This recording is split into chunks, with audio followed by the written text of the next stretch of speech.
കേരളത്തിൽ ഉൾപ്പെടെ ഉടൻ സർവീസ് ആരംഭിക്കുന്ന വന്ദേ ഭാരത് സ്ലീപ്പർ ട്രെയിനുകളുടെ ടിക്കറ്റ് നിരക്കുകൾ പ്രസിദ്ധീകരിച്ച് റെയിൽവേ.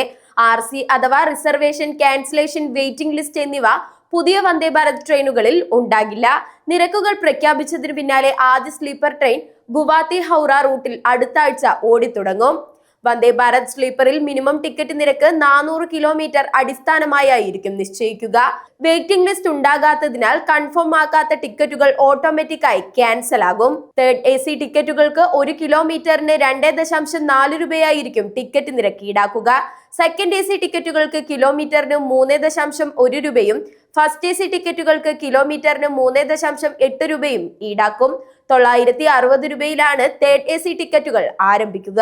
1240 മുതലായിരിക്കും സെക്കൻഡ് AC ടിക്കറ്റ് നിരക്കുകൾ. 1520 രൂപയാണ് ഫസ്റ്റ് AC മിനിമം ടിക്കറ്റ് നിരക്ക്. ഗുവാഹത്തി ഹൗറ റൂട്ടിലെ ആദ്യ ട്രെയിൻ അടുത്ത ആഴ്ച പ്രധാനമന്ത്രി നരേന്ദ്രമോദി ഫ്ലാഗ് ഓഫ് ചെയ്യും. ഈ റൂട്ടിൽ മറ്റു ട്രെയിനുകൾ എടുക്കുന്നതിനേക്കാൾ 3 മണിക്കൂർ കുറഞ്ഞ സമയത്തിലാകും വന്ദേ ഭാരത് ഓടിയെത്തുക.